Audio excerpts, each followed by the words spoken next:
नमस्कार दोस्तों, आप सब कैसे हैं। मैं आशा करता हूं कि आप सब अच्छे होंगे। तो दोस्तों चलिए आज का क्लास हम लोग शुरू करते हैं।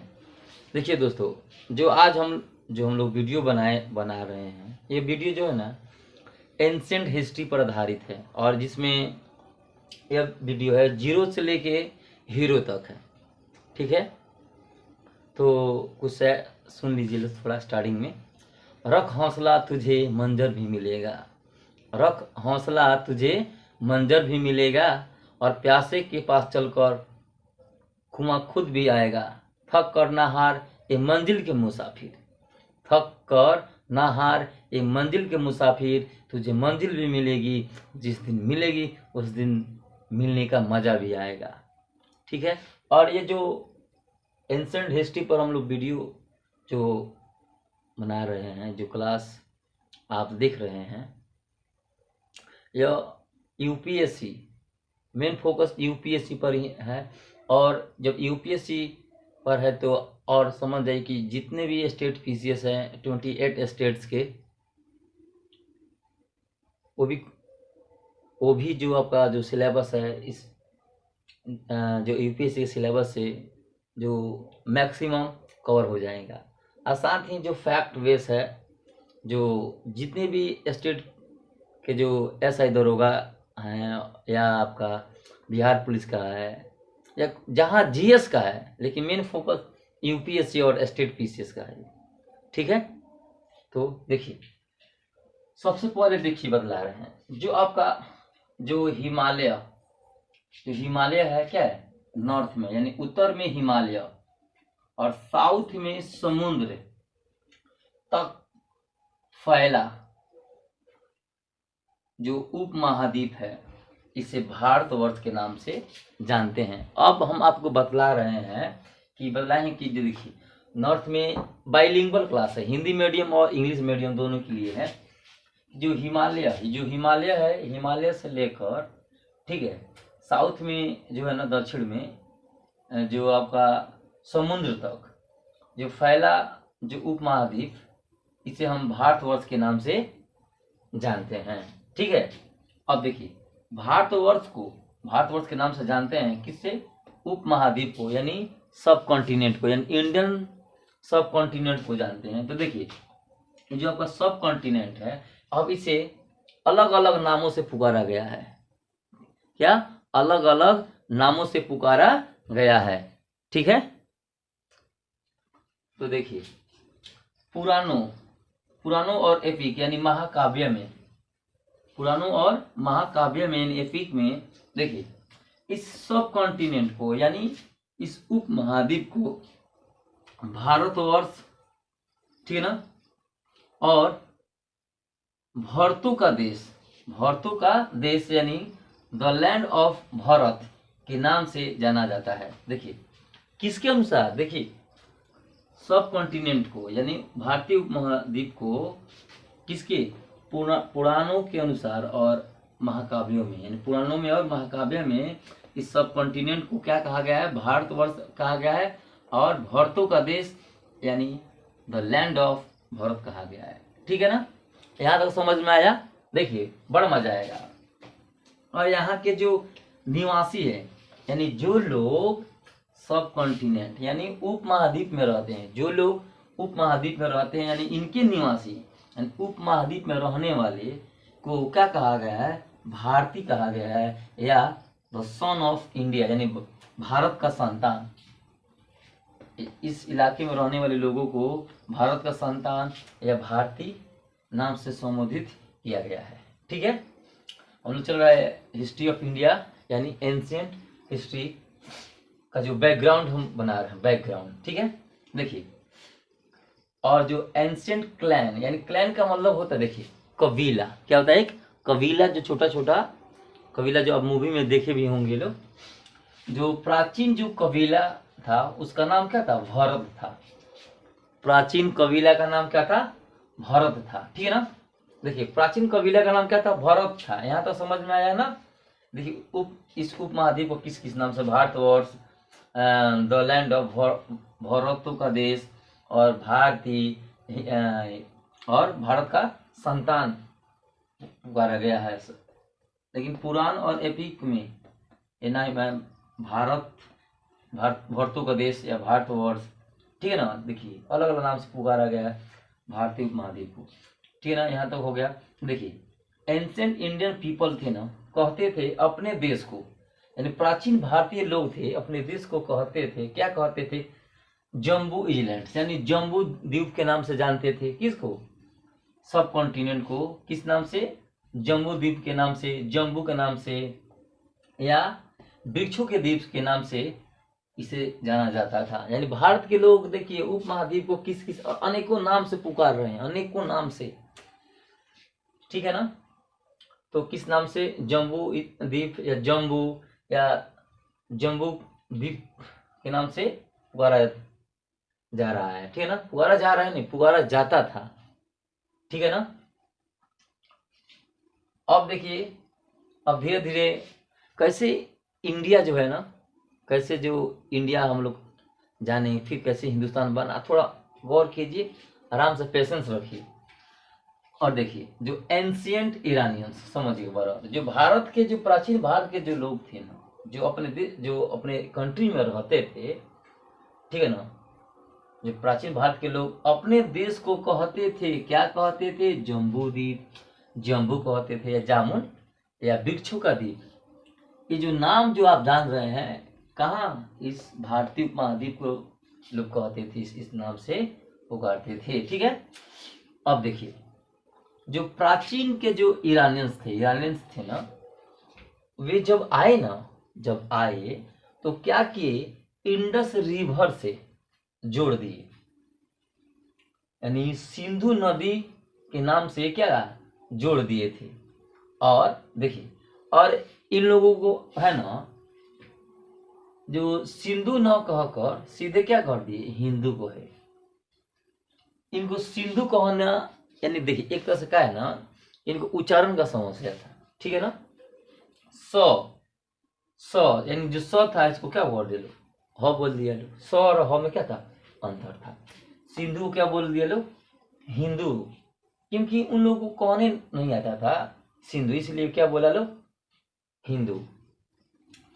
अच्छा एक और बात देखिए, और ये नाम जो था धीरे धीरे धीरे यह नाम जो फैल गया था, ठीक ना, पश्चिम तक नाम क्या हो गया था? फैल गया था।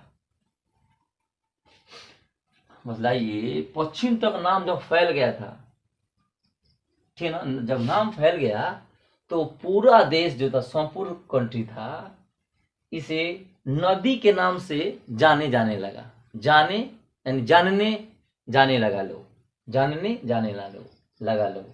किस नाम से जाना लोग? नदी के नाम से माने जाना लोग, ठीक है।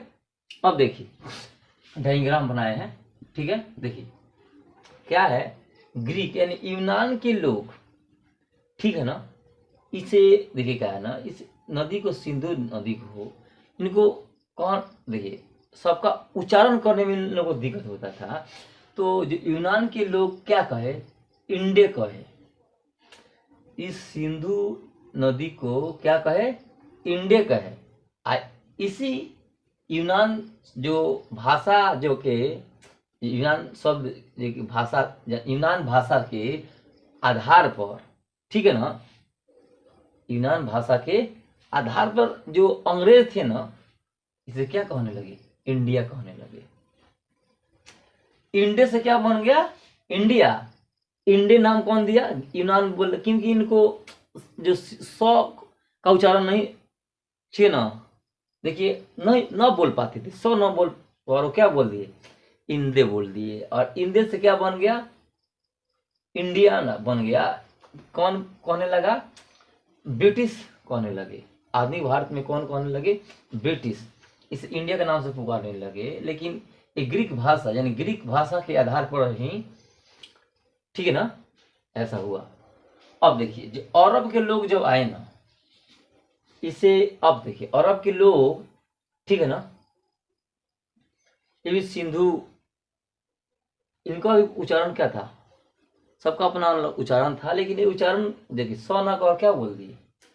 ह बोल दिए। क्या बोल दिए? ह। यानी सिंधु से क्या बना दिए, हिंद। क्या बना दिए, हिंद।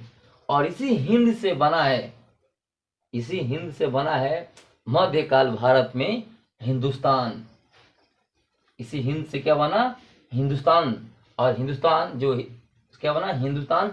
और जो क्या है, एक फारसी शब्द है। क्या है, एक फारसी वर्ड है, यानी फारसी शब्द है। ठीक है ना। इस हिंद से बन गया क्या, हिंदू। क्या बना, हिंदू। और हिंदू से बनाया गया क्या, हिंदुस्तान। ठीक है। अरब के लोग क्या कहे, हिंद कहे। ठीक है ना। हिंद कौन सा शब्द है, फारसी शब्द है। समझ में आ रहा है, हिंद फारसी शब्द है।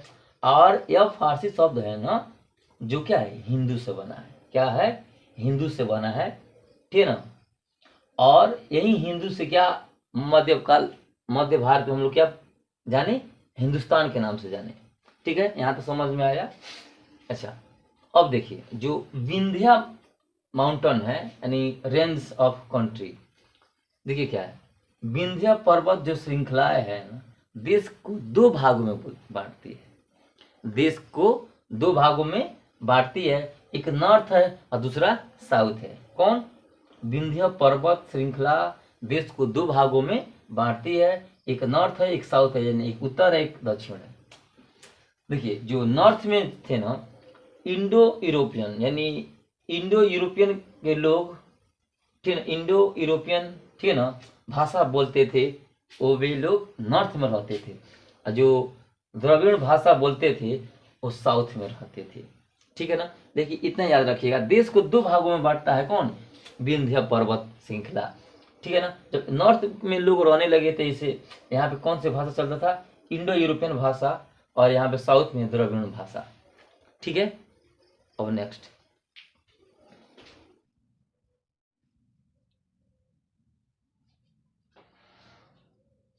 दोस्तों अभी हम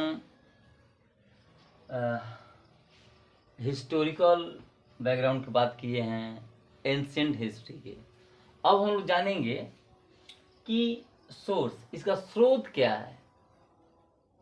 स्रोत का मतलब क्या होता है। देखिए जो स्रोत है ना, हिस्ट्री को क्या है ना, समझने में क्या करता है, मदद करता है। जो स्रोत होते हैं, यानी जो सोर्स होते हैं, हिस्ट्री को अंडरस्टैंड करने में क्या करते हैं, मदद करते हैं, यानी इतिहास को समझने में मदद करते हैं। तो चलिए देखते हैं। ठीक है। ये स्रोत होते हैं ना, हिंदी के अनुसार या इंग्लिश के अनुसार दो। इंग्लिश में होता है इंडिजिनियस, इंडिजिनस, और दूसरा होता है फॉरेन सोर्स, यानी एक होता है देसी, एक वो विदेशी। एक होता है देसी और दूसरा होता है विदेशी। तो देसी ठीक है, ठीक है। तो इंडिजिनस और फॉरेन सोर्स। जो इंडिजिनस जो स्रोत है, यानी जो देसी है या स्थानीय है, इसे दो भागों में, लिटरेरी कहिए या लिटरेचर कहिए, या इसे हम, और दूसरा आर्कियोलॉजिकल है। जो लिटरेरी यानी साहित्य, और जो आर्कियोलॉजिकल है यानी पुरातात्विक स्रोत। ये क्या है, पुरातात्विक स्रोत, और क्या है, साहित्य या पुरातात्विक स्रोत। ठीक है ना। यानी जो आपका जो स्थानीय यानी जो देसी स्रोत है, इसे दो भागों में बांटा गया है। एक है साहित्यिक स्रोत और दूसरा है पुरातात्विक स्रोत। और इंग्लिश में हो जाएगा इंडिजिनियस सोर्सेस का, एक लिटरेरी होते हैं लिटरेचर, दूसरा होता है आर्कियोलॉजिकल सोर्स। ठीक है ना। फिर देखिए लिटरेरी जो सोर्स है ना, इसे भी हम कितने, चार भागों में बांटा गया है। एक है ब्राह्मणिकल, एक है बुद्धिस्ट, तीसरा जैन, और चौथा है साइंटिफिक वर्क्स। ब्राह्मण्स के बारे में, बुद्ध के बारे में, जैन हो गए। ठीक है। और साइंटिफिक यानी वैज्ञानिक कार्य के बारे में हम लोग पढ़ेंगे। ठीक है। देखिए और इसी में आ गया ब्राह्मणिकल के में जो है ना, इसमें 11 तरह के, ठीक है ना, तरीके को हम लोग अपनाएंगे और पढ़ेंगे। जो ब्राह्मणिकल में वेद के बारे में पढ़ेंगे, ब्राह्मण्स और उपनिषद के बारे में। जो वेद आप जानते हैं ना, जो होता है ना, ऋग्वेद, सामवेद, यजुर्वेद, अथर्ववेद।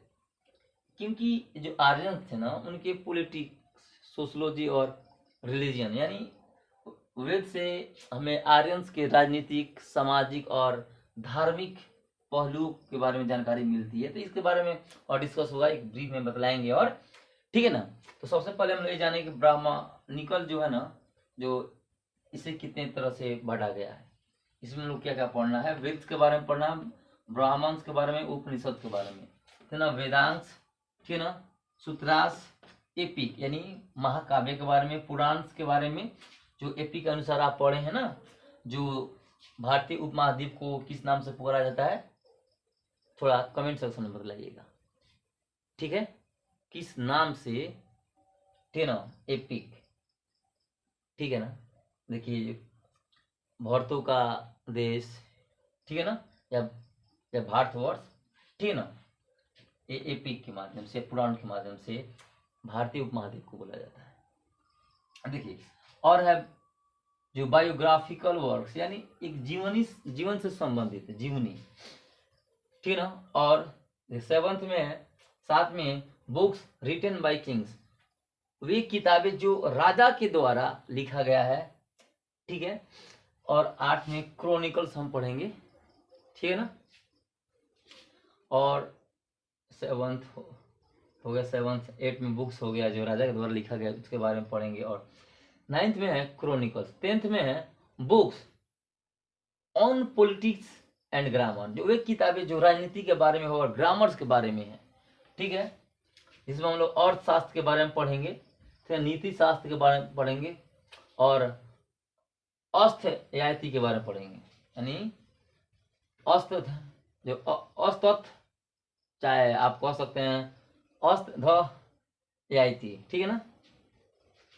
देखिए, अलग अलग प्रोनाउंसिएशन आप कर सकते हैं, ठीक है ना। अस्तयाति, ठीक है, ये भी हो जाएगा। और जिसमें बदलाए हैं 3 तरह से हम लोग पढ़ेंगे, इसे भी जाने के लिए 3 तरह का स्रोत है, ठीक है ना। और हम पढ़ेंगे इसके, और इसे पढ़ने के बाद में क्लासिकल संस्कृत लिटरेचर, ये 4 तरह से हम लोग पढ़ेंगे, ठीक है ना। जो इसमें हम बतला दे रहे हैं, जो आप पढ़िएगा मुद्राक्षस, ठीक है ना। मुद्राक्षस जो क्या थे, मुद्राक्षस राक्षस कोई पढ़ते हैं ना, उसमें घानानंद को, है ना, हार गया, एक घमंडी राजा की हार हुई, जिसमें चंद्रगुप्त मौर्य ने क्या किए, उनको क्या किए, पराजित कर दिए। और देखिए, उनके पीछे गुरु का ही, अगर गुरु का हाथ नहीं तो शिक्षा असफल हो जाएगा, ठीक है ना। तो गुरु का योगदान बहुत जरूरी होता है, ठीक है, आप किसी को भी माने, ठीक है। यहां तक समझ में आया। तो अब है फॉरेन स्रोत, जिसमें जो क्लासिकल है, यानी वर्गीय स्रोत है, चाइनीज है, मुस्लिम है, ठीक है। इसके बारे में हम लोग और आगे नेक्स्ट क्लास में हम लोग पढ़ेंगे। देखिए, आप सब बोल दे रहे हैं, जो एक क्लास है 0 से लेकर हीरो तक है, यूपीएससी, यानी जो एंशिएंट हिस्ट्री का जहां जहां क्वेश्चन, जनरल स्टडी का क्वेश्चन आता है, वहां ये कार्य करेगा, ठीक है। और आंसर राइटिंग भी प्रैक्टिस हम करा रहे हैं, जो 1857 से रिलेटेड जो पहला वीडियो है मेंस का, ठीक है, आंसर राइटिंग प्रैक्टिस। देखिए, जो हम पढ़ते हैं, ठीक है ना, वही हम आप लोग के पास क्या शेयर कर रहे हैं, ताकि आप लोग भी सीखें इससे, ठीक है ना। जब तक हम लोग जीवित रहेंगे, तब तक कुछ ना कुछ तो सीखते रहेंगे, ठीक है। यदि आप सबों को, यदि यह क्लास, ठीक है ना, अगर अच्छा लग रहा है तो इसे साझा करें, ठीक है। हम नहीं कहेंगे लाइक कीजिए, सब्सक्राइब कीजिए, आपको, आप देखिए, आप सबके दिल में है तो कीजिए, नहीं है तो मत कीजिए, ठीक है। तो चलिए, अब नेक्स्ट क्लास में हम लोग पढ़ेंगे, ठीक है। चलिए, ओके, थैंक यू वॉचिंग।